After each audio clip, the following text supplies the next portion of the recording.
آج ہم نے سورہ شعراء پڑھی ہے، اس میں حضرت سلیمان علیہ السلام کا بڑا دلچسپ واقعہ ہے. میں کئی بار بتا چکا ہوں لیکن مزہ آتا ہے یار اس واقعے میں، بڑا خاندانی واقعہ یہ.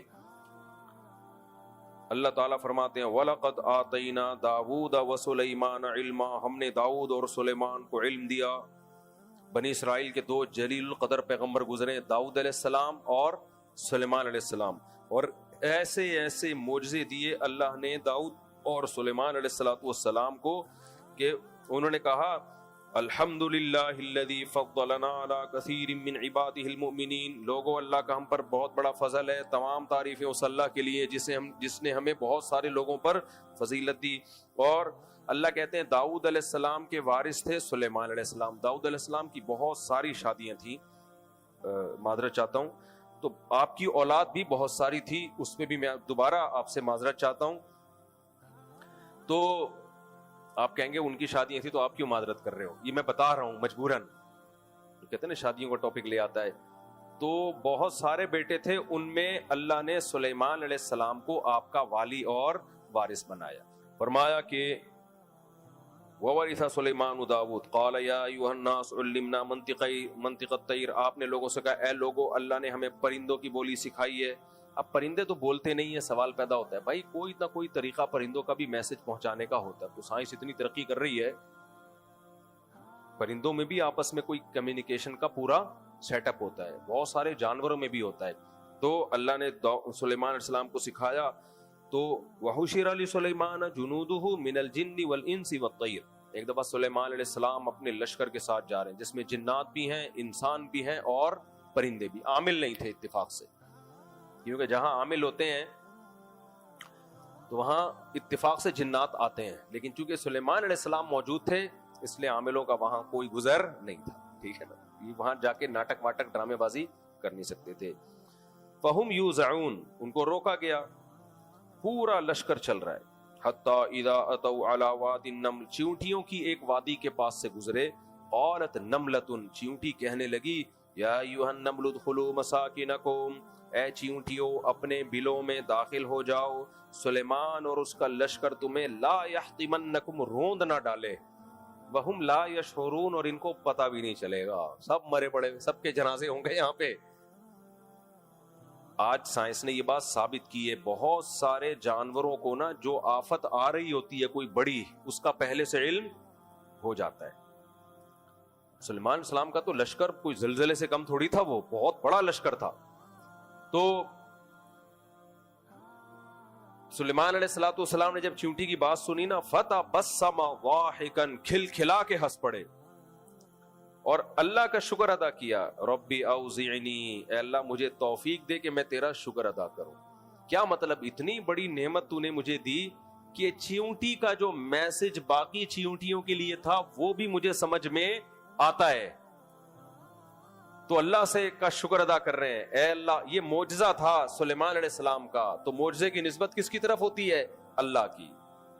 سلیمان علیہ السلام میں خود یہ نہیں تھا کہ وہ سمجھ جاتے، یہ سب کون بتا رہا تھا سلیمان علیہ السلام کو؟ اللہ.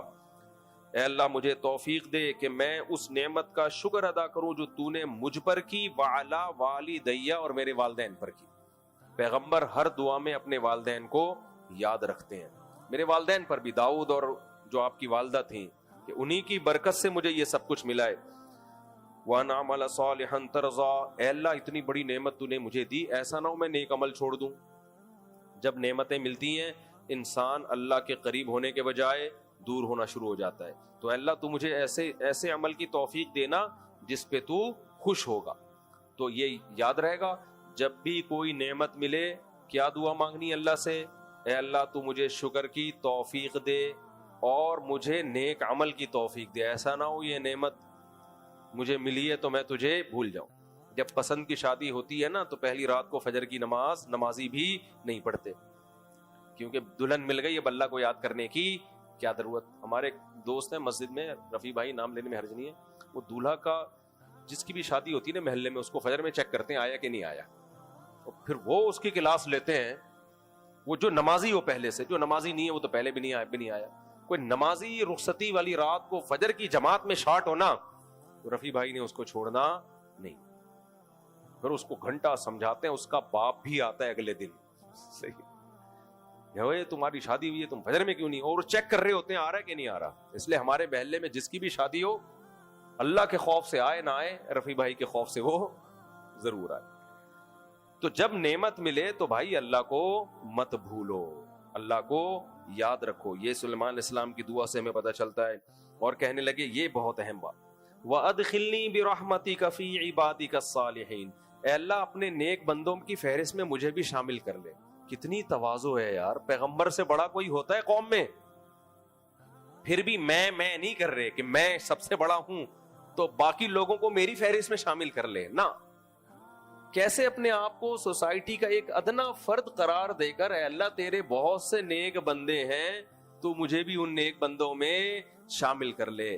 ہمارے پاس اگر کوئی ایسی کرامت آ جائے, کوئی بھی عقل سے بالاتر واقعہ, تو ہم تو کہیں گے بھائی نیک از کالڈ مین. نیک کسے کہتے ہیں؟ مجھے کیا کہتے ہیں؟ نیک.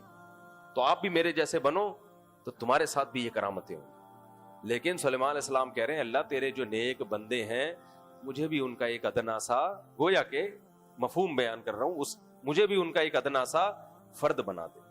ایسا نہ ہو ان معجزوں کو اور ان نعمتوں کو دیکھ کر میں تجھ سے غافل ہو جاؤں. بہت سے نیک بندے مجھے بھی ان میں شامل کر لیں.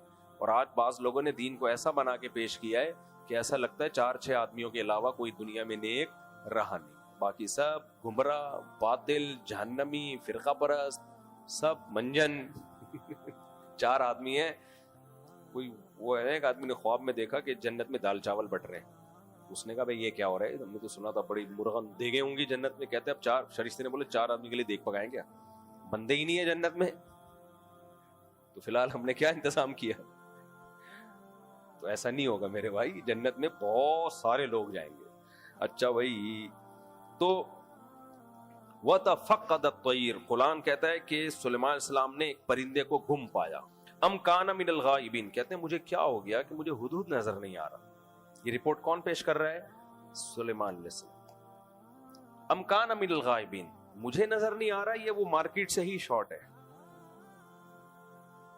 بعض دفعہ ہوتا ہے بیٹھا ہوا ہے کہیں, کسی کے پیچھے بیٹھا ہوا ہوگا, کسی کی جیب میں ہوگا, کہیں کرسی کے نیچے بیٹھا ہوا ہے, یہ بھی ہو سکتا ہے. تو مجھے نظر نہیں آ رہا, یہ وہ ہے ہی نہیں. اگر مجھے نظر نہیں آ رہا تو کوئی پرابلم نہیں ہے, میں ذرا چیک کروا لیتا ہوں کہاں ہے. لیکن اگر وہ شارٹ ہے نا, دربار سے غائب ہے, تو لَأُعَذِّبَنَّهُ عَذَابًا شَدِيدًا, میں پھر نہیں چھوڑوں گا اس کو, سخت عذاب دوں گا. او لَأَذْبَحَنَّهُ, ہو سکتا ہے ذبح ہی کر ڈالوں. اس سے پتہ چلتا ہے بھائی مملکت چلانا آسان کام نہیں ہوتا, کیونکہ سلیمان علیہ السلام بڑے مجاہد تھے, کنٹری ان کے پاس تھا, اور ہدہد کا کام خفیہ ایجنسی کا تھا. ہر وقت سلیمان علیہ السلام کو رپورٹ چاہیے ہوتی تھی کہ فلاں ملک کے بارے میں تجھے جو رپورٹ لینے کے لیے بھیجا تھا آیا کہ نہیں آیا. پتہ چلا وہ چھٹی پہ گیا, آج اس کی نانی کا انتقال ہو گیا. ابے تیری نانی کا انتقال ہو گیا تو چھٹی پر ہے, بتا کے جاتا تاکہ کوئی آلٹرنیٹ ہم دیکھتے. کیونکہ 1 سیکنڈ بھی تاخیر جو ہے نا بعض دفعہ صدیوں کا نقصان کرتی ہے جنگ میں. 1 سیکنڈ کا توقف, کوئی آپ کے لیے مقابلے میں آیا ہوا ہے اور آپ کے پاس پسٹل ہے, آپ نے کہا یہ والی چھوڑو, دوسری پسٹل اٹھا کے ماروں گا, تو مار لو گے؟ بس گئے. سیکنڈوں کی خطا سے صدیاں برباد ہو جاتی ہیں. اس لیے سلیمان علیہ السلام نے اپنے اس عمل میں بتا دیا بھائی جو میدان جنگ میں لڑنے والے لوگ ہیں یا حکومت چلانے والے لوگ ہیں, ان کو بہت زیادہ بیدار ہونے کی ضرورت ہے. کچھ غلطیاں قابل معافی نہیں ہوتی. اس میں ہمیں بھی سبق ملتا ہے کہ ہم جو مکھنچوؤں کی طرح زندگی گزارتے ہیں نا, کسی کے ذمے کوئی کام لگا تو کرتا ہی نہیں ہے. تو سلیمان علیہ السلام نے کہا بھائی او لیأتینی بسلطان مبین, واضح دلیل لے کر آئے. فمکث غیر بعید, ابھی تھوڑا ہی ٹائم گزرا تھا, فوراً ہدہد حاضر ہوا. فقال احط به ما لم تحط, کہا ایک دم 1 منٹ رکیں بادشاہ سلامت, غصہ نہ کریں, میں خاندانی رپورٹ لینے گیا ہوا تھا, اس سلسلے میں مجھے تھوڑی سی تاخیر, واپس آ کے جاتا تو سفر لمبا ہو جاتا. میں گھومتا, وہ تو ٹریولنگ کرتا تھا نا, پرندے تو کہاں جاتے ہیں, میں گھومتا پھرتا جا رہا تھا. انی وجدت امرأۃ, میں نے ایک عورت دیکھی, تملکہم, ایک ایسی قوم دیکھی, ایک ایسا کنٹری دیکھا جس کی سربراہ ایک عورت ہے. ایک تو یہ اچھمبے کی بات، اس زمانے میں تصور نہیں تھا کہ کسی ملک کی سربراہ کون ہو، عورت سربراہ ہے. اور کہاں چلا گیا، وَأُوتِيَتْ مِن كُلِّ شَيْءٍ، اور ایسا کنٹری نہیں ہے کہ کوئی غریب ملک ہو، ہر طرح کی نعمتوں سے لدا ہوا ملک، ہر طرح کی نعمتوں سے. بھائی سلیمان علیہ السلام تو اس میں تھے نا کہ پوری دنیا میں کوئی ایسی ریاست ہو جو اللہ کی باغی ہے، اللہ کی نافرمان ہے، شرک ہے، تو ہم ان کو دعوت دیں، دعوت سے باز نہ آئیں تو ہم ان پہ جہاد کریں. تو سلیمان علیہ السلام کی حکومت تو بہت پھیل چکی تھی، تو ان کا تو خیال تھا کہ بس ہو گیا پوری دنیا فتح، یا ہوں گے وہ دور دراز علاقوں میں جنگلوں میں کچھ لوگ رہتے ہوں گے. ہدہد آگے بتا رہے آپ کو پتہ ہی کوئی نہیں، پوری ایک اسٹیٹ دریافت کی ہے میں نے. کوئی گاؤں ہوتا نا، کوئی محلہ ہوتا، کوئی تھڑا ہوتا، کوئی کالونی ہوتی، تو ایک آپ کہتے چلو یار نظروں سے اوجھل رہ گئی. پوری اسٹیٹ ہے. اور کوئی غریب ملک ہوتا تو ہوتے ہیں دائیں بائیں غریب ملک آباد ہو جاتے ہیں. جب ریاستیں فتح ہوتی ہیں کچھ لوگ بھاگ جاتے ہیں، 2-4 کنٹری چھوٹے موٹے کنٹریوں کے ساشے بنا لیتے ہیں. تو یہ ایسا بھی نہیں ہے، اسٹیبل گورنمنٹ ہے، پاورفل گورنمنٹ ہے، مہذب ہے، تہذیب یافتہ ہے، اور اوتیت من کل شیء، ہر طرح کی نعمتوں سے مالا مال، بہت پاورفل ہے، کمزور نہیں ہے.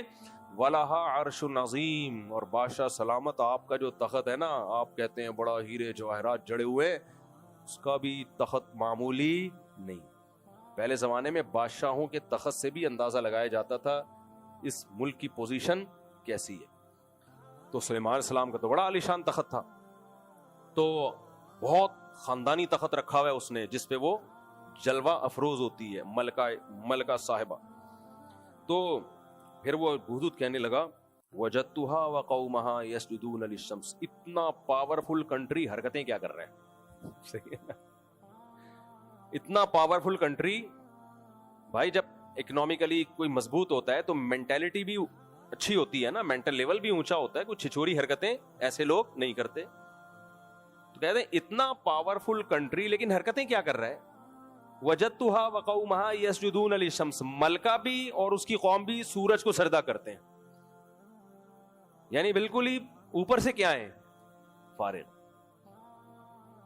اوپر سے کیا ہیں، یعنی ایک طرف ان کی ترقی کو دیکھو تو لگتا ہے بڑے ذہین لوگ ہیں. بھائی محنت کی ہے، ٹیکنالوجی کا بھرپور استعمال کیا ہے، لیکن حرکت دیکھو یہی آج مغربی دنیا کے ساتھ. ایک طرف دیکھو چاند پہ جا رہے ہیں، ساری دنیا کو تہذیب سکھا رہے ہیں، دوسری طرف دیکھو ہومو سیکشولیٹی کو لیگل کر رہے ہیں. ابا کو مارکیٹ سے ہی شارٹ کر دیا، زنا، شراب، یہ سب لیگل. تو یہی ہوتا ہے کافر کہ اس کے پاس ہدایت نہیں ہوتی. تو کہنے لگے وَزَيَّنَ لَهُ، ہاں يَسْجُدُونَ لِلشَّمْسِ مِن دُونِ اللَّهِ، جس خدا نے بنایا ہے اس کو چھوڑ کر سورج کی پرستش کر رہے ہیں. وَزَيَّنَ لَهُمُ الشَّيْطَانُ أَعْمَالَهُمْ، شیطان نے اس برے عمل کو ان کے سامنے مزین کر دیا اور ان کو سیدھے راستے سے ہٹا دیا. فَهُمْ لَا يَهْتَدُونَ، اب وہ سیدھے راستے پہ نہیں ہے. یہ رپورٹ کون پیش کر رہا ہے؟ ہدہد. پھر کہنے لگا اللہ يَسْجُدُوا لِلَّهِ الَّذِي يُخْرِجُ الْخَبْءَ فِي السَّمَاوَاتِ وَالْأَرْضِ وَيَعْلَمُ مَا تُخْفُونَ وَمَا تُعْلِنُونَ، اس اللہ کو سجدہ کیوں نہیں کر رہے جو کائنات میں ایسے ایسے تصرفات کر رہا ہے. یعنی دیکھیں ہدہد کو بھی یہ اشکال ہو رہا ہے کہ توحید ایک دفعہ سمجھ میں آ جائے نا، پھر انسان کو اللہ کے سوا سجدہ کرنے والے سمجھ میں آتے ہی نہیں.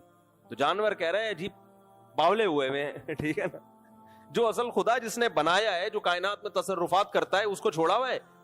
اور یعلم ما تخفون وما تعلنون، تمہاری پوشیدہ اور کھلی ہوئی باتیں سب کو جانتا ہے، اس کو بھول گئے ہیں اور سجدہ کر رہے ہیں سورج کو. تو سلیمان علیہ السلام نے جب اس کی تقریر سنی تو حیران ہوئے اور کہنے لگے سننظر اصدقت ام کنت من الکاذبین، ابھی ہم دیکھتے ہیں بیٹا تو سچ کہہ رہا ہے یا جھوٹ بول رہا ہے. ایک دم کسی کے جذبات سے متاثر بولو نہیں. ابھی وہ آیا نا ایک پھینکو بیٹھا ہوا ہے، قسم اٹھا کے کہتا ہوں، اللہ کی قسم، 3 دفعہ قسمیں اٹھائیں. رات کو کسی کو خواب آیا، نبی صلی اللہ علیہ وسلم نے فرمایا کہ جاؤ وہ جو فلانا بیٹھا ہوا ہے نا ٹی وی پہ، وہ جو وظیفہ بتا رہا ہے بالکل ٹھیک بتا رہا ہے. تو اس سے اینکر خاتون نے پوچھا کہ قسم اٹھانے کی کیا ضرورت ہے؟ کہ لوگ نہیں مانیں گے، لوگ نہیں مانیں، اس لیے اٹھا رہا ہوں. بھائی ہم پھر بھی نہیں مان رہے، تو 10 قسمیں اٹھا لے، اس لیے نہ اٹھاتا تو زیادہ بہتر. خیر بڑی بڑی فلمیں آ رہی ہیں مارکیٹ میں آج کل. تو اچھا خیر ہم کہاں سے کہاں چلے گئے میرے بھائی. تو اس لیے سلیمان علیہ السلام نے فرمایا سننظر، ایک ریلیکس، ہم ابھی دیکھتے ہیں اصدقتا ام کنت من الکاذبین، تو سچ بول رہا ہے یا بہانہ بنا رہا ہے ذبح ہونے سے بچنے کے لیے. اذهب بکتابی ھذا، تو ہی جا، کیونکہ اب اتنے لمبے سفر میں کس کو بھیجتے بھائی گھوڑوں پہ، تو ایسا کر یہ میرا خط لے کے جا. یہ بھی سلیمان علیہ السلام نے اس کو آزمانے کا ایک طریقہ کہ اس کو خط وط تو پڑھنا آتا نہیں ہے، یہ لے کے جائے گا ملکہ سبا کو دے گا، وہ ٹرانسلیشن کروائے گی یا اسی زبان، ہو سکتا ہے وہ زبان جانتی ہو، پھر جواب لکھ کے بھیجے گی. یہ کام حدود خود کر نہیں سکتا. اور بادشاہوں کے خطوط، ان کے لیٹر ہیڈ تو یہ تو بہت پہلے سے استعمال ہوتے رہے، اسٹیمپ وغیرہ، تو اس سے سمجھ جاؤں گا یہ جینین واقعہ ہے، ورنہ یہ خط لے کے گھومتا ہی رہے گا پوری دنیا میں کہ کس کو پکڑانا ہے. سمجھ رہے ہیں نا یہ پکڑانا کس کو ہے، کیونکہ جھوٹ جو ہے نا وہ اس کے پاؤں نہیں ہوتے، اور جھوٹ پکڑا جاتا ہے. تو اذهب بکتابی ھذا، یہ لے میرا یہ خط لے کے جا، فالقیہ الیہم، ملکہ سبا اور اس کے درباریوں کو جا کے پکڑا دے، وہاں ڈال دے، جا کے پھینک کے آ جائیے.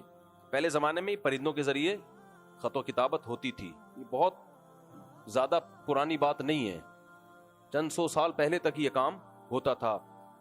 کبوتروں کے ذریعے یا پرندوں کو سدھایا جاتا تھا، پھر ان سے خط و کتابت ہوتی تھی. یا قالت یا ایھا الملأ انی القی الی کتاب کریم، ملکہ سبا نے جب وہ خط دیکھا، ذہین بہت تھی، آپ دیکھو، کہتی ہے کہ اپنے درباریوں کو جمع کیا اور کہنے لگی بہت معزز خط آیا ہے میرے پاس، یہ کسی چھوٹے آدمی کا نہیں ہے. اس سے اس کی مینٹیلٹی کا پتہ چلتا ہے، یہ کسی چھوٹے آدمی کا نہیں ہے. اور کہتی ہے اس کا مضمون ہے انہو من سلیمان، جس نے بھیجا اس کا نام کیا ہے، سلیمان. اور مضمون کیا ہے، انہو بسم اللہ الرحمن الرحیم، اس ذات کی طرف سے، اس اللہ کے نام سے جو بڑا مہربان اور نہایت رحم کرنے والا ہے. اسی اسٹارٹنگ نئی ملکہ سبا کو ہلا دیا تھا. بسم اللہ کی ایک عجیب دہشت ہے. اس اللہ کے نام سے جو بڑا مہربان اور نہایت رحم. ملکہ سبا نے ایسا کلام آج تک نہیں دیکھا تھا. اور اس کا مضمون کتنا مختصر، اللہ تعالی علیہ، سرکشی مت کرو، واتونی مسلمین، فرما بردار بن کے چلی آؤ، باقی باتیں محل میں ہی ہوں گی. کس سلسلے میں بلایا ہے آپ کو، یہ کہاں بات ہوگی. ملکہ سبا کو اندازہ ہو گیا بھائی یہ انداز کسی چھوٹے شخص کا بولو نہیں ہو سکتا، یہ کسی چھوٹے شخص کا نہیں. آپ کو پتا ہے یہ جو جب بین الاقوامی معاہدے ہوتے ہیں نا ملکوں کے، بہت مختصر ہوتے ہیں، بڑے سلیکٹڈ الفاظ ہوتے ہیں ان کے، اس سے پتہ چلتا ہے تو یہ حکومت کی تحریر ہے، یہ سفیروں کی تحریر ہے. جب میاں بیوی کے آپس میں وہ طے ہوتے ہیں نا معاہدے، تو بڑے لمبے لمبے ہوتے ہیں. آج سے تو یہ نہیں کرے گی، آج سے یہ بھی نہیں کرے گی، آج سے یوں نہیں کرے گی، وہ کہے تو یہ نہیں کرے گا، تو پتہ ہی نہیں چل رہا ہوتا اس میں آدمی اصل مدعا ہے کیا، پتہ نہیں چل رہا ہوتا ان کا اصل جھگڑا ہے کیا. تو یہ جو بڑے لوگوں کا کلام ہوتا ہے قلہ و دلہ، دلہ کا مطلب اپنے معنی پر واضح ہوتا ہے، اور ہوتا کیا ہے، نبی صلی اللہ، بہت مختصر ہوتا ہے. نبی صلی اللہ علیہ وسلم نے جو بادشاہوں کو خطوط لکھے نا بخاری مسلم میں، وہ بھی بڑے مختصر ہیں، لمبے چوڑے نہیں ہیں کہ بھئی اب تمہیں کچھ سمجھ میں نہیں آئے تو اب تم رابطہ کرو ہم سے، ورنہ اب ہمارے پاس زیادہ ٹائم نہیں ہے. بادشاہ سے بات کر رہا ہے. تو یہ نہیں کہ اب یہ ہم اگر خط لکھتے ہیں ملکہ سبا کو، بسم اللہ الرحمن الرحیم، خدا بند کریم سے آپ کی خیریت مطلوب، اور اپنی خیریت، ہماری خیریت کی اطلاع دینا مقصد تھا، اور آپ کی خیریت مطلوب. ہمیں اطلاع ملی ہے کہ آپ ایک بڑے اسٹیبل کنٹری سے آپ کا تعلق ہے، اور ماشاءاللہ آپ ایک بڑی اچھی کنٹری سے میں ہیں، اور سنا ہے کہ آپ کو اللہ نے تعالیٰ نے تمام کی تمام نعمتیں دی ہوئی ہیں. اور اب مجھے یہ نہیں پتا کہ آپ شادی شدہ ہیں یا ان میرڈ ہیں. بہرحال اگر آپ کی شادی نہیں ہوئی تو اللہ آپ کو کوئی اچھا سا رشتہ بتائے، شادی ہو گئی ہے تو آپ کے ہسبینڈ کو بھی میری طرف سے سلام پہنچے، صحیح ہے نا. اور اگر آپ کے اولاد ہیں تو وہ شہزادوں اور شہزادیوں کو بھی میری طرف سے سلام، اور کچھ میں نے گفٹ بھی آپ کی خدمت اقدس میں بھیجے تھے. اصل مدعا وہ نیچے کہیں جا کے لکھا ہوا ہوگا، پورا ایران توران ہونے کے بعد آخر میں کہ ہم چاہتے ہیں کہ آپ بھی وہ کیا ہلکا بگوش ہے، کیا ہے وہ ہلکا بگوش اسلام ہو جائیں آپ. اور اس سلسلے میں خواتین کی ایک جماعت بھیج رہا ہوں آپ کے پاس، جو پہلے آپ کو 1 گھنٹہ سمجھائے گی. صحیح ہے نا. اور ہدیے بھی میں ان کے ساتھ مزید بھیج رہا ہوں. مزید کچھ آپ نے اسلام کے بارے میں معلومات لینی ہو تو آن جناب حاضر ہیں. سمجھ میں آ رہی ہے بات؟ یہ 18-20 صفحوں کا پورا لیٹر ہوتا. ملکہ سبا سمجھ جاتی ہے کہ بھائی یہ کوئی نئی جماعت آئی ہوئی ہے, اس سے گھبرانے کی بالکل ضرورت نہیں ہے. بھائی بادشاہ ہو, بادشاہ سے جب بات کرتا ہے تو کیا انداز تھا سلیمان علیہ السلام کا. بسم اللہ الرحمن الرحیم میں بتا دیا کہ ہم ایک خدا کے ماننے والے ہیں, ہم سورج کے پجاری نہیں ہیں. دوسری بات یہ, اللہ تعالی, اپنا وہ پیغام تو دے دیا, اللہ تعالی علیہ واتونی مسلمین, سرکشی مت کرو, بندی بن کے, مسلم کا معنی فرما بردار, جس کو پنجابی میں کہتا ہے بندہ بن بندہ, تو بندی بن کے چلی آؤ. اس کے تو لرز گئی, بھائی یہ کیا ہے, کوئی دوسری بات ہی نہیں ہے. تو اس نے, ذہین تھی نا, فوراً فیصلہ نہیں کیا کہ نیچے کچھ لکھ کے بھیج دیا ہو, جاؤ جو کر سکتے ہو کر لو. بھائی اگر یہ سچی مچی کے طاقتور نکلے تو پھر یہ جو کر سکتے ہیں کر لیں گے. تو بہت ذہین عورت تھی. اس نے کیا کیا, اس نے کہا کہ یا ایھا الملأ افتونی فی امری. پہلی بات اس خط کی تعریف کی, یہ کسی چھوٹے آدمی کا کلام نہیں لگتا. اور اب سارے اپنے جرنیلوں کو بٹھایا جو لڑنے والے تھے, ان سب کو کہا کہ افتونی فی امری, مشورہ دو مجھے. ما کنت قاطعۃ امرا حتی تشہدون, میں اس وقت تک کوئی یقینی فیصلہ نہیں کروں گی جب تک تم مشورہ نہیں دو گے, اس میں شریک نہیں ہوگے اس مشورے میں. کیا زبردست بات ہے یا نہیں ہے؟ اس میں یہ بتا دیا کہ فیصلہ میرا ہی ہوگا, تمہاری رائے مجھ پہ مسلط نہیں ہوگی, مشورہ لوں گی. تو انہوں نے مشورہ کیا دیا. وہ مسٹنڈے تھے, کہنے لگے نحن اولو قوت, بات یہ ہے کہ ہم کمزور لوگ نہیں ہیں, پاور, ڈرنے کی بالکل ضرورت. یہ 2 لائنیں لکھ کے بھیج دیں اور آ جاؤ تو ہم چلے جائیں, ایسے بیوقوف تھوڑی ہیں ہم. نحن اولو قوت, ہم طاقت, مسٹنڈے کہنا ان کو ٹھیک نہیں ہے کیونکہ آخر میں انہوں نے بات بڑی ٹائٹ کی. نحن اولو قوت و اولو بأس, ہم ایک طاقتور اور شدید لڑائیاں کرنے والی فوج سے ہمارا تعلق ہے. ہم کمزور فوج, کمزور آرمی نہیں ہے ہماری.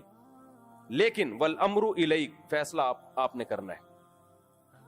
بالکل ماتحت لوگوں کو چاہیے ایسے ہی بات کیا کریں, وہ یہ نہ کہیں کہ ان کی ٹانگیں کانپنا شروع ہو جائیں کہ بادشاہ سلامت یہ کیا باتیں کر رہے ہو, ابھی تو تھوڑے دن میں ہمیں سکون ملا تھا, ملکہ صاحبہ آپ کیا مروانے کے چکر میں ہو دوبارہ. بالکل نہیں, نہ اپنی طاقت بتا دی بھائی, لڑنے کی اگر کہتی ہو لڑیں گے, پیچھے نہیں ہٹیں گے, باقی کرنا کیا ہے یہ آپ مشورہ دو, ہماری سمجھ میں کچھ بھی نہیں آ رہا, جو کنٹری کے لیے بہتر ہو وہ آپ بتاؤ. کیا خاندانی تھے کہ نہیں تھے؟ تو وہ جواب میں کہنے لگی ان الملوک اذا دخلوا قریۃ, دیکھو اس کا بھی امکان ہے کہ یہ واقعی طاقتور ہوں اور حق پر ہوں, اس کا بھی امکان ہے کہ طاقتور نہ ہو, نشہ ہو ان کو, یا طاقتور تو ہوں لیکن ان کو دولت کے نشے نے ایسا کر دیا ہو, ہمارے وسائل کھانے کے چکر میں ہو. تو جلد بازی نہ کرو, ان کو پہلے ہم آزماتے ہیں. کیوں, اگر آزمائے بغیر ہم لڑ لیے نا اور بالفرض ان کو فتح ہو گئی تو سب کی ایسی کی تیسی ہوگی پھر. کیوں, ان الملوک اذا دخلوا قریۃ افسدوها, بادشاہ جب کسی بستی کو فتح کر کے داخل ہوتے ہیں نا, اٹیک کر کے, تو فساد مچاتے ہیں, وہ جلاؤ, گھراؤ, قتل و غارت. وجعلوا اعزۃ اہلها اذلۃ, اور سب سے زیادہ ذلیل وہ سب سے زیادہ عزت داروں کو کرتے ہیں, عام لوگوں کو کچھ نہیں کہیں گے, سب سے زیادہ ذلیل کس کو کریں گے, ہمیں کریں گے. تو اس لیے وَكَذَلِكَ يَفْعَلُونَ, انہوں نے بھی یہی کرنا ہے. وَإِنِّي مُرْسِلَةٌ إِلَيْهِمْ بِهَدِيَّةٍ, اب میں کیا کرتی ہوں, تگڑے تگڑے قیمتی ہدیے دیتی ہوں ان کو. اگر یہ اللہ کے نبی نہ ہوئے جو ان کا دعویٰ ہے یا ان کے کلام سے سمجھ میں آ رہا ہے, تو یہ ان کا مقصد ہوگا وسائل پہ قبضہ, تو وسائل ان کو دینا شروع کر دو, تگڑے تگڑے ہدیے دو, یہ فوراً کیا ہو جائیں گے, نرم, اور کہیں گے اصل میں وہ تو میں نے ویسے ہی خط لکھا تھا. ایسے 15-20 لفافے اگر ہر مہینے پابندی سے مل جایا کریں جیسے بڑی طاقتیں کر رہی ہوتی ہیں نا. ایک ملک ہے, بڑا اچھا ملک ہے, نام لینا مناسب نہیں ہے, امریکہ بڑی بدماشی کر رہا ہے اس کو, ہر مہینے وہاں سے لفافے امریکہ کے پاس آتے. جب کوئی نئی گورنمنٹ آتی ہے نا, تھوڑا سا امریکہ کو وہ دکھاتی ہے تو وہ کہتے ہیں ابھی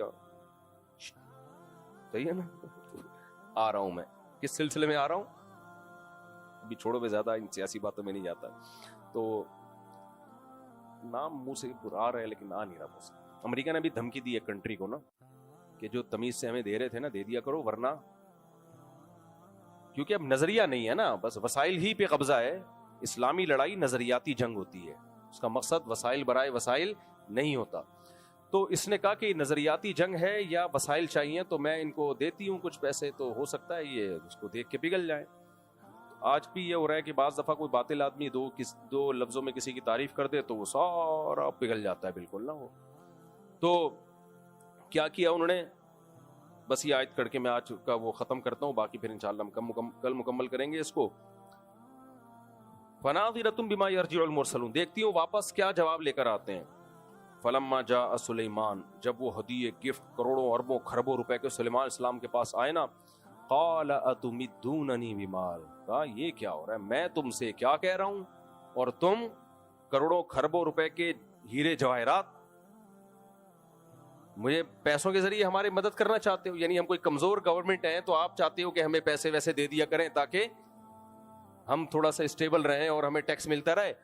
تو فما آتانی اللہ خیر مما آتاکم, جو وسائل اللہ نے مجھے دیے تمہارے خواب میں بھی تم نے کبھی دیکھے ہوں گے. اور پھر اس قاصد کو کہا ارجع الیہم, واپس چائے وائے پلائی ہوگی ابے نندن کی طرح. وہ تو بیچارہ ابے نندن کی طرح نہیں آیا تھا, اس کو سلیمان علیہ السلام نے جو بھی اس زمانے میں پلانا تھا پلا کے کہا ارجع الیہم, واپس. فلنأتینہم بجنود لا قبل لہم بہا, اب ہم ایک ایسا لشکر لے کے آ رہے ہیں اب خط نہیں آئے گا. ہدہد بھی بہت مصروف ہے اس کی نانی کا, یہ تو میں اپنی طرف سے کہہ رہا ہوں. تو اب ہمارے پاس اتنا ٹائم نہیں ہے کہ ہم اگلی جماعت بھیجیں, پھر تیسری جماعت بھیجیں, پھر چوتھا پرچہ آئے تمہارے پاس.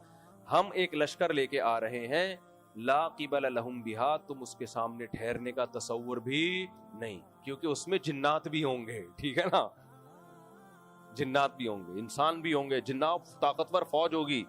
تو لا قبل لہم بہا وَلَنُخْرِجَنَّهُمْ مِنْهَا أَذِلَّةً, اور تمہیں رسوا کر کے تمہارے ملک سے نکال دیں گے. وَهُمْ صَاغِرُونَ, تم رسوا ہو چکے ہوگے.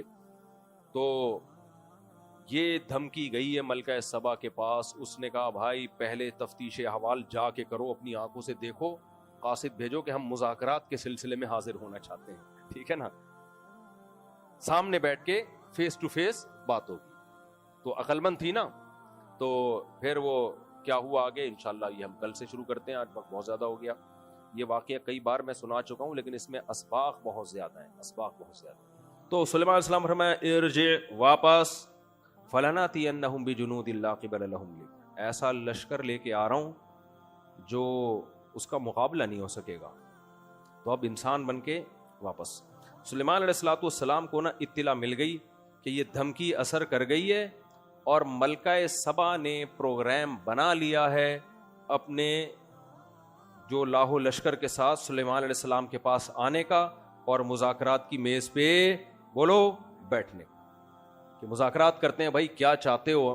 سلیمان علیہ السلام نے کہا تھا, یہ نہیں کہا تھا میں لڑو بس مجھے اپنا ملک میرے حوالے کر دو, نہ, آؤ بیٹھو بات سنو, اگر آپ ہماری دعوت سے متفق ہو تو قبول کر لو, اگر کوئی سربراہ اسلام قبول کر لے تو پھر اسلام میں اس کے خلاف لڑائی نہیں ہے, کیونکہ اسلام کی جنگ زمین کے لیے نہیں ہوتی, نظریات کے لیے ہوتی ہے.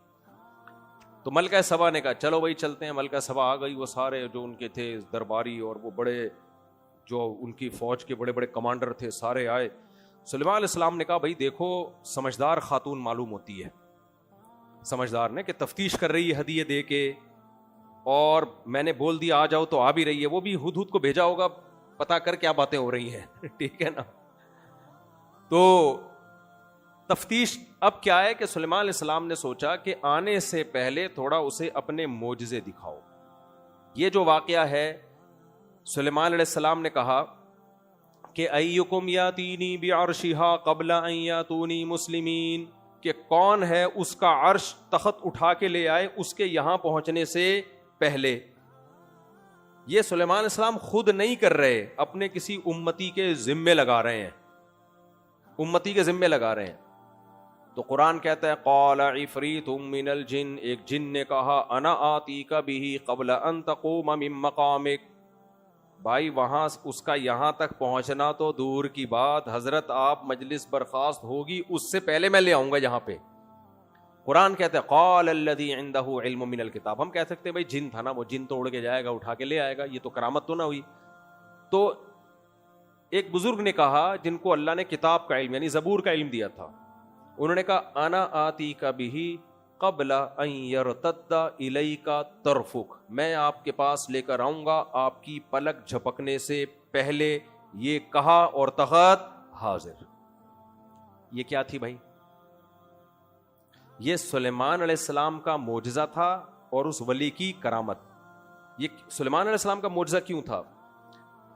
وجہ علماء نے یہ بیان کی ہے کہ ان ولی کو جو ولایت ملی وہ سلیمان علیہ السلام کی پیروی کی وجہ سے ملی, سلیمان علیہ السلام کو فالو کرنے کی وجہ سے ملی. تو ہر ولی کا معجزہ اس پیغمبر کا, ہر ولی کی کرامت اس پیغمبر کا معجزہ ہوتا ہے جو ولی اس پیغمبر کی امت میں ہے. تو نبی صلی اللہ علیہ وسلم کی امت میں قیامت تک جتنی ولیوں کے ہاتھ پہ کرامتیں ظاہر ہوں گی, اولیاء اللہ کے ہاتھ پہ, یہ ان ولیوں کی کرامتیں ہوں گی. لیکن معجزہ کس کا ہوگا؟ یہ پیغمبر صلی اللہ علیہ وسلم کا, کیونکہ وہ نبی کو فالو کرنے کی وجہ سے اللہ نے ان کے ہاتھ پہ یہ سارے کام کیے ہیں. تو یہ جو کرامت ہے نا, اس کا ایمان لانا ضروری ہے, کیونکہ یہ کس کے دربار, یہ اس کا نقل کرنے والا کون ہے؟ قرآن. اگر آپ کا انکار کریں نہیں ایسا کچھ بھی نہیں ہوا تو کافر ہو جائیں گے. چلو بھائی ہم آگے چلتے ہیں اب جلدی سے. آج مختصر بیان کروں گا, آج میرا گلا بھی بہت خراب ہے, طبیعت بھی سیٹ نہیں ہے. قال عفریت من الجن انا آتیک به قبل ان تقوم من مقامک, جن نے کہا میں لے آؤں گا بھائی, وانی علیہ لقوی امین, اور کہا کہ میں طاقتور بھی ہوں, لاؤں گا پورے, اور امین بھی, اس میں سے چوری بھی نہیں کروں گا, کیونکہ اتنے قیمتی ہیرے جواہرات جڑے ہوئے ہیں. کسی کو بھیج دیا آپ نے دائیں بائیں, آپ کسی کو بڑی رقم کے لیے یا کوئی گفٹ کے لیے بھیجو تو دائیں میں بھی چرا لیتا ہے. وہ کہا میں بہت تمیز سے پورا تخت لا کے رکھوں. تو اللہ کہتے ہیں ایک تھے جن کے پاس کتاب کا علم تھا, انہوں نے کہا آپ کی پلک جھپکنے سے پہلے حاضر. یہ اللہ کی طرف سے ولی کے دل میں الہام ہوتا ہے کہ آپ یہ اشارہ کر دیں میں یہ کام کر لوں گا. اور یہ الہام بھی بعض دفعہ اس ولی کے لیے حجت ہوتا ہے. جیسے حضرت مریم کے بارے میں, حضرت موسیٰ کی والدہ کے بارے میں قرآن میں کیا ہے؟ وَأَوْحَيْنَا إِلَىٰ أُمِّ مُوسَىٰ نَرْزِي, ہم نے موسیٰ کی ماں کے دل میں وحی کی کہ بچے کو دودھ پلاؤ اور صندوق کے حوالے کر دے. تو کیا موسیٰ علیہ السلام کی والدہ پیغمبر تھیں؟ پیغمبر تو نہیں تھی نا. جس سے پتہ چلتا ہے بھائی اولیاء اللہ کو الہام بھی ہوتا ہے.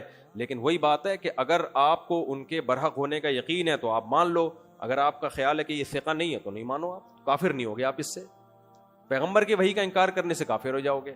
سمجھتے ہو؟ تو اب موسیٰ علیہ السلام کی والدہ کو جب وحی ہوئی, یہ وحی ان کے لیے حجت تھی. اتنا مضبوط خیال آیا اللہ کی طرف سے, صندوق میں ڈالو, اور اللہ کہہ رہے ہیں ہم نے وعدہ کیا ہم گود میں لوٹائیں گے یہ. اور جب ہم نے لوٹایا تو اللہ کہتے ہیں ہم نے اس لیے لوٹایا تاکہ ان کو یقین آ جائے اللہ کے وعدے سچے ہیں. تو اب اگر ہم قرآن میں یہ نہ پڑھتے اور حضرت موسیٰ علیہ السلام کی والدہ ہمیں آ کے بتاتی کہ میرے ساتھ ایسا ہوا, تو اگر آپ کو ان کی والدہ کے برحق ہونے کا یقین ہوتا تو آپ کہتے ایسا ہوا ہوگا. آپ جھوٹ نہیں بولتی, جھوٹ نہیں بول سکتے. اور اگر آپ کو ان کے برحق ہونے کا یقین نہ ہوتا تو آپ کہتے ان کی تو باتوں میں شرک بھرا ہوا ہے. ان کی باتوں میں کیا بھرا ہوا ہے؟ شرک بھرا ہوا ہے. کہ مشرکانہ باتیں کرتی ہیں کہ ان کو بھی الہام ہو رہا ہے, یہ تو ختم نبوت کی منکر ہے, اس طرح کی باتیں کرتے آپ. تو قرآن جب بیان کر رہا ہے تو پھر تو یقین ہے, قرآن بیان نہیں کر رہا تو پھر ہم کہیں گے بھائی ہمیں اگر اس کے سچے ہونے کا یقین ہے تو مان لیں گے, یقین نہیں ہے تو رد کر دیں گے. لیکن اس کو یہ کہنا شرک ہے, یہ نہیں ہے, شرک اس کو نہیں کہتے.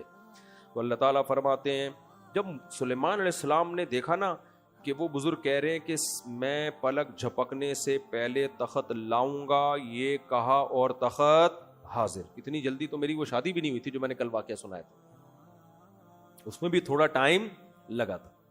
سلیمان علیہ السلام نے جیسے ہی تخت اپنے سامنے دیکھا, قال ھذا من فضل ربی, یہ میرے رب کا فضل ہے, یعنی مجھ پہ فضل ہے. اب سوال پیدا ہوتا ہے بھائی یہ تو ان بزرگ پہ فضل ہے, بھائی یہ بزرگ کس کی وجہ سے ہے؟ یہ بھی تو میری وجہ سے ہے نا. ہمارے حضرت یہ واقعہ بیان کر کے کہتے تھے سلیمان علیہ السلام سوچتے تھے کہ میرے تو امتیوں میں ایسے ایسے لوگ ہیں بھائی, تو سوچو اس امتی کے پیغمبر کا مقام کیسا ہوگا. تو اس سے پتہ چلتا ہے اس امت میں بزرگوں کی جتنی کرامتیں بیان کی جائیں جو مستند ذریعے سے ہوں, اس سے فضیلت محمد صلی اللہ علیہ وسلم کی ثابت ہوتی ہے, صحابہ کرام کی فضیلت ثابت ہوتی ہے کہ صحابہ اور نبی کو فالو کرنے والوں کی کیسی شان ہے کہ اللہ ان کے ہاتھ پہ کیسے کیسے واقعات صادر کر دیتا ہے. اور یہ کہتے ہیں کہ اس سے نبی کی توہین ہو رہی ہے کہ نبی کے ہاتھ پہ تو یہ معجزہ ہوا نہیں اور ان کے بزرگوں کے ہاتھ پہ ہو گیا. تو نہ ان کا کم بختوں کو قرآن آتا ہے، نہ حدیث آتی ہے، نہ فقہ آتا ہے، چند اردو کتابیں پڑھ کے پھینکتے رہتے ہیں پھر بیٹھ کے چینل پہ. تو سلیمان علیہ السلام نے کہا میرے رب کا مجھ پہ فضل، لیبلونی، اللہ آزما رہا ہے مجھے، اشکرو کہ میں شکر ادا کرتا ہوں، ام اکفر یا ناشکری. میں نے پہلے بھی اس میں بتایا تھا نا، جب پیغمبروں کو کوئی نعمت ملتی ہے تو اتراتے نہیں ہیں، وہ کہتے ہیں یہ میری آزمائش ہے. کیونکہ جب کوئی نعمت ملے تو انسان شکر کے بجائے اترانے لگتا ہے.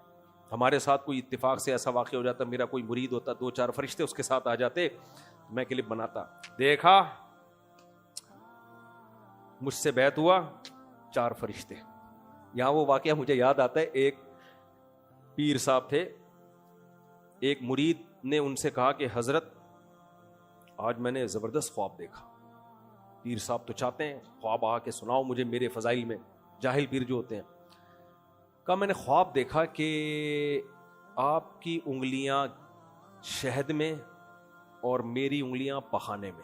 مجھے یہ لفظ گندا لگ رہا ہے بولنا، لیکن اس کے بغیر وہ خواب مزہ نہیں آئے گا. پیر صاحب نے کہا یہی تو فرق ہے پیر میں اور مرید میں، تیری انگلیاں گندگی میں اور میری شہد میں. بیٹا یہی ہے، یہی میں سمجھانا چاہ رہا ہوں، پیر کا احترام کرو. اس نے کہا حضور ابھی خواب مکمل نہیں، خواب ابھی مکمل. اس نے کہا بول جلدی سنا. کہہ رہے میں نے آگے دیکھا کہ آپ کی انگلیاں میں چاٹ رہا ہوں، میری انگلیاں آپ چاٹ رہے ہیں.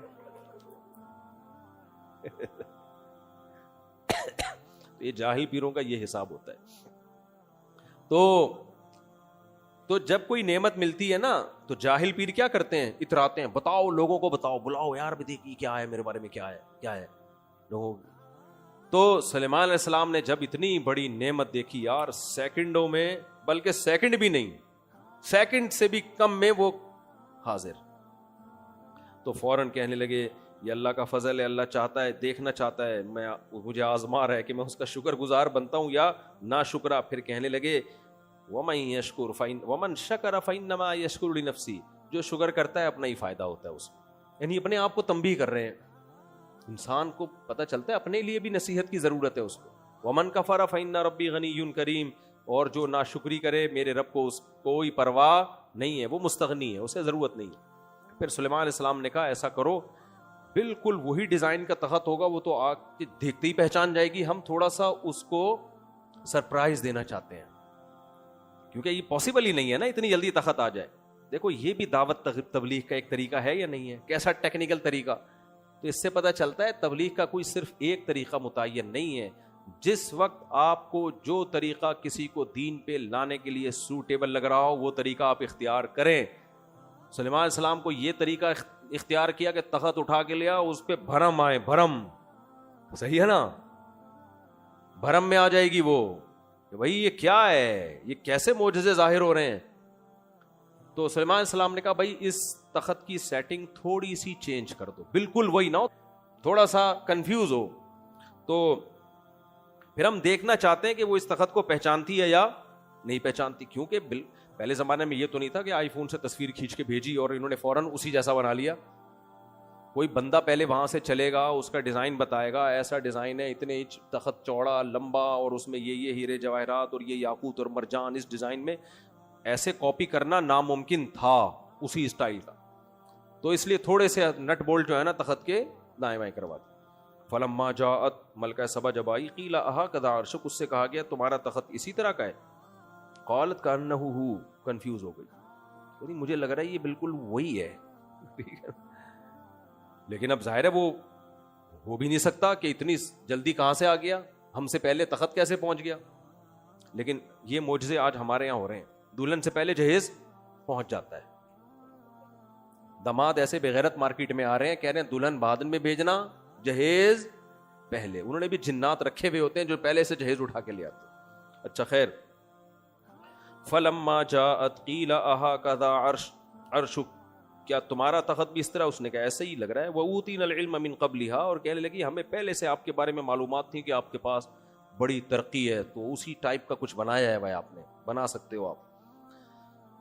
تو قیل لها ادخل الصرح، اس سے کہا گیا اس فرش پہ داخل ہو. تو محل تھا نا جس کا فرش تھا شیشے کا اور اتنا خوبصورت. وہاں بھی کسی نے حضرت سلیمان علیہ السلام کو یہ نہیں کہا کہ آپ نے اتنا عالی شان محل جس کا تخت بھی ایسا لگژری, وہ جس کا فرش ایسا اتنا خوبصورت فرش تھا, ایسا لگتا تھا پانی کی لہریں ہیں. تو ملکہ سبا سے کہا کہ جاؤ. تو کشفت عن ساقیہا, اس نے کہا یہ تو تالاب ہے, پانی ہے. تو اپنے پائنچے اوپر کر لیے. قال انہ صرح ممرد من قواریر, بتانے والے نے یا سلیمان علیہ السلام نے بتایا یہ پانی نہیں ہے, آپ کو ایکچولی لگ رہا ہے کہ یہ کیا ہے, یہ پانی لگ رہا ہے, حقیقت میں یہ پانی نہیں ہے.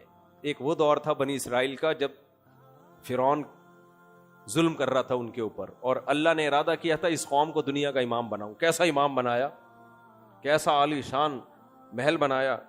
تو بھائی پھر تو کہنے لگی قال ربی انی ظلمت, تو اتنے معجزے دیکھ لیے تھے نا اس نے, فوراً ایمان لے آئی کہ یہ میرا دین برحق ہو ہی نہیں سکتا. ربی انی ظلمت نفسی, اے اللہ میں نے آج تک اپنی جان پہ ظلم کیا. واسلمت مع سلیمان للہ رب العالمین, میں سلیمان کے ساتھ اس اللہ پہ ایمان لے آئی جو تمام جہانوں کا پالنے والا. آج سے سورج کی عبادت بند. دیکھو ہم نے کتنے واقعات پڑھے نا پیغمبروں کے, کوئی ایک قوم اب تک دیکھی جو انسان کی بچی بنی ہو, سارے اوٹ پٹانگ.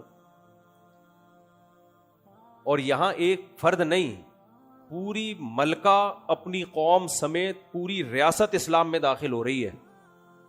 اس سے پتہ چلتا ہے کہ وہ قوم بڑی اسٹیبل تھی. تبھی تو قرآن نے کہا نا کہ ہدہد نے آ کے کہا کہ اتنے ذہین لوگ ہیں اور بے وقوفی کا کام کر رہے ہیں. اور قرآن نے بھی کہا انہا کانت من قوم کافرین, ذہین عورت تھی لیکن کافروں میں پیدا ہوئی تو وہ والی حرکتیں کر رہی تھی. اس سے پتہ چلتا ہے کہ اچھے بھلے لوگوں کا ماحول بھی کا دماغ بھی ماحول کی وجہ سے خراب ہو جاتا ہے. اس لیے ماحول ہمیشہ اچھا رکھنا چاہیے, ذہین لوگوں میں بیٹھنا چاہیے, نیک لوگوں میں بیٹھنا چاہیے, کھوپڑی صحیح کام کرے گی. ورنہ اچھے بھلے آدمی غلط لوگوں میں بیٹھ کے ان کی کھوپڑی کیا ہو جاتی ہے, خراب. تو ملکہ سبا کی کھوپڑی کیا ہو گئی تھی, قرآن کے بقول خراب ہو گئی تھی غلط لوگوں میں رہ کے. تو اس سے ہمیں یہ بھی پتہ چلتا ہے کہ یہ جو حدیث میں آتا ہے کہ عورتوں میں اللہ نے عقل مردوں کی نسبت کم رکھی ہے, تو یہ قاعدہ کلیہ نہیں ہے. بعض عورتیں ذہین ہوتی ہیں بہت زیادہ, بعض ہوتی ہیں جو بیان سن رہی ہیں, تو یہ قاعدہ کلیہ نہیں ہے. نبی صلی اللہ علیہ وسلم نے فرمایا لن یفلح قوم ولو اہم امورہم الی المرأة, وہ قوم کبھی کامیاب نہیں ہو سکتی جو اپنے اہم معاملات عورت کے حوالے کر دے. تو اسلام میں عورت کو حاکم بنانا پسندیدہ کام نہیں ہے. اچھا ہوتا یہ ہے کہ لوگ نا اس میں کو اپنے سیاسی مقاصد کے لیے اس حدیث کو یوز کرتے ہیں. جب بے نظیر بھٹو شہید کا الیکشن میں ان کا الیکشن جیتنے والی تھی تو بہت سے لوگوں نے یہ حدیث نا کہ عورت اسلام میں اس کی حکمرانی کا کوئی تصور نہیں ہے, تو ساری حدیثوں کو سامنے رکھ کے فیصلہ کیا جاتا ہے. عورت کی حکمرانی کا تصور نہیں ہے, فاسق اور فاجر کی حکمرانی کا بھی تصور, چور اور ڈاکوؤں کی حکمرانی کا بھی اسلام میں تصور نہیں ہے. تو یہ حدیث تو یقیناً ٹھیک ہے, لیکن کمپیئر کیا جائے گا. کمپیئر کیا کیا جائے گا کہ جب دو بڑی مصیبتیں ہوں تو اس میں جو کم درجے کی مصیبت ہے اسلام اس کو فوکس کرنے کا حکم دیتا ہے. تو اسلام میں حاکم بنانے کا حکم تو عادل ہو, مرد ہو, بلکہ اس سے بھی آگے خلیفہ تو قریشی ہو, حدیث میں آتا ہے. لیکن اس پر پوری امت کا اجماع ہے کہ اگر یہ آپ کے لیے پاسبل نہیں ہے تو پھر دو چوائس میں جو آپ کو لگے کہ یہ کم درجے کا نقصان ہے تو پھر اس کو نااہل ہونے کے باوجود لایا جائے گا, کیونکہ دوسرا اس سے بھی زیادہ نااہل ہے. تو اس لیے اگر کسی کنٹری میں کسی عورت کو وزیر اعظم بنایا جا رہا ہے اور اس کے مقابلے میں ہے تو مرد, تو شریعت فوکس تو مرد کو کرتی ہے, لیکن اس مرد کا کرپٹ ہونا, ملک کے لیے نقصان دہ ہونا 100% ثابت ہو جائے تو پھر ایسے موقع پر اس عورت کی سلیکشن کی جائے گی. سمجھتے ہو کہ نہیں سمجھتے؟ پھر یہ حدیث دینا کہ حدیث میں آتا ہے کہ عورت کو حکمران نہیں بنایا جا سکتا, تو حدیث میں تو فاسق و فاجر کو بھی نہیں بنانے کا حکم. یعنی سربراہ بنا رہے ہو آپ ایک شخص کے بارے میں پتا ہے کہ ملک کو بیچ کے کھا جائے گا, پکا ایجنٹ ہے, تو اس سے بہتر تو وہی ہے نا کہ عورت ہو لیکن ایجنٹ نہ ہو. یا تو کوئی تیسری چوائس ہو نا تو پھر اس کی طرف جایا جائے گا. لیکن جب تیسری کوئی چوائس نہیں ہے, دو میں سے ایک کا انتخاب کرنا ہے, تو پھر شرعن یہ بھی جائز ہے. اب میں یہ نہیں کہہ رہا بے نظیر بھٹو شہید کو ووٹ دینا چاہیے تھا کہ نہیں دینا چاہیے تھا, وہ تو ایک سیاسی بحث ہے.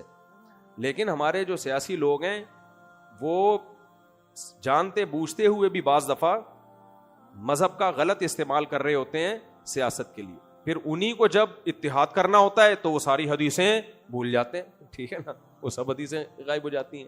تو یہ چل رہا ہے مارکیٹ میں. تو قرآن سے پتہ چلتا ہے ملکہ سبا بہت ذہین تھی, اور دیکھو کتنے آرام سے حساب کتاب ہو گیا. سلیمان علیہ السلام کی دعوت قبول کر لی, اس کی ریاست بھی باقی رہی, اس کی حکومت بھی باقی. ہو سکتا ہے سلیمان علیہ السلام نے اس کی ریاست کو اپنا ایک صوبہ بنا لیا ہو کہ بھئی اب یہ آپ کا کنٹری ہمارے کنٹری کا ایک صوبہ ہے. تو ہم بلا وجہ کی حق کی مخالفت میں آ کے نقصان کرتے ہیں, اور اس نے تحقیق کی. اسی وجہ سے حدیث سے بھی یہ بات ثابت ہے, قرآن سے بھی یہ بات ثابت ہے کہ جب اسلام کی دعوت دنیا میں پھیلے تو غیر مسلم پر خود لازم ہے کہ وہ تحقیق کرے. اگر وہ تحقیق کیے بغیر مر جاتا ہے تو قیامت کے دن اس سے سوال ہوگا. یہ اس کی ذمہ ہے کہ تحقیق کرے کہ محمد صلی اللہ علیہ وسلم سچے نبی تھے یا نہیں تھے. تو ملکہ سبا نے تحقیق کی کہ نہیں کی سلیمان علیہ السلام کے بارے میں؟ آج گلا بہت زیادہ خراب ہے, مجھ سے بولا نہیں جا رہا, آج یہیں مختصری کرتے ہیں, بس ہم ختم کرتے ہیں. تو باقی لوگ اس میں ایک سوال پوچھتے ہیں کہ ملکہ سبا کی سلیمان علیہ السلام سے شادی ہوئی تھی کہ نہیں ہوئی تھی؟ سلیمان علیہ السلام کی 100 بیویاں تھیں حدیث صحیح بخاری کی حدیث کے مطابق. ان میں ایک آدھ ملکہ سبا بھی ہو تو ہمیں کوئی اعتراض نہیں. اور ویسے بھی ملکاؤں کے لیے ان کے جوڑ کے رشتے بادشاہوں ہی کے ہوتے ہیں. ایسا تو ہو نہیں سکتا کوئی ملکہ ہو اور میٹرک پاس سے اس کی شادی کرا دی. تو اس پہلے زمانے میں اس کا بڑا خیال کیا جاتا تھا کہ عورت کا نکاح اس کے کفو میں ہو, جوڑ میں, عورت اپنے سے کمتر میں نہ جائے. تو ملکہ سبا سے کمتر تو کوئی تھا نہیں, ملکہ سبا کے لیے حضرت سلیمان علیہ السلام سے بہتر تو کوئی تھا نہیں. اور یہ صحابہ کی بھی سنت ہے. جب ایران فتح ہوا نا تو وہاں سے شہزادیاں قید ہو کے آئیں, تو حضرت عمر نے کہا ان کو باندی نہیں بنایا جائے گا, بادشاہ کی بیٹیاں ہیں. یہ مسلمان اس کا شروع سے خیال کرتے رہے ہیں کہ عزت دار کو عزت دو. حدیث میں آتا ہے انزل الناس منازلہم, لوگوں سے ان کے جو مرتبہ ہے نا اس کے حساب سے تمہارا بیہیویئر ان کے ساتھ ہونا چاہیے. تو صحابہ اور خود نبی نے بھی اس پر عمل کیا ہے. حضرت صفیہ جنگ میں قید ہو کر آئیں تو کسی نے کہا ہارون علیہ السلام کی اولاد میں ہے, سردار کی بیٹی ہیں, ان کا باندی بننا مناسب نہیں ہے. تو ان کو آزاد کروایا گیا, پھر نبی نے ان سے نکاح کیا ہے, وہ امہات المومنین میں بنی ہے وہ. تو حضرت جب یہ جو حضرت عمر کے دور میں ایران فتح ہوا, شہزادیاں آئیں تو ان کو باندی سے آزاد کروایا گیا, اور ان کا نکاح حضرت حسن و حسین سے کروایا گیا. سمجھتے ہیں حضرت عمر نے کیا فرمایا کہ شہزادیاں ہیں, ان کے نکاح بھی کس سے ہوں گے؟ شہزادوں سے ہوں گے. تو یہاں بھی ایسا ہی ہے کہ ملکہ تھی تو کس سے ہونا چاہیے نکاح؟ سلیمان علیہ السلام نہیں کیا ہوگا, میری رائے یہ. باقی آخرت میں ان سے پوچھ لیں گے کس سے کیا تھا نکاح. بظاہر ایسا لگتا ہے ان میرڈ تھی وہ, ورنہ ہسبینڈ کہیں دائیں بائیں چھپا ہوا بیٹھا ہوتا نا, نکل کے تو آتا مارکیٹ میں.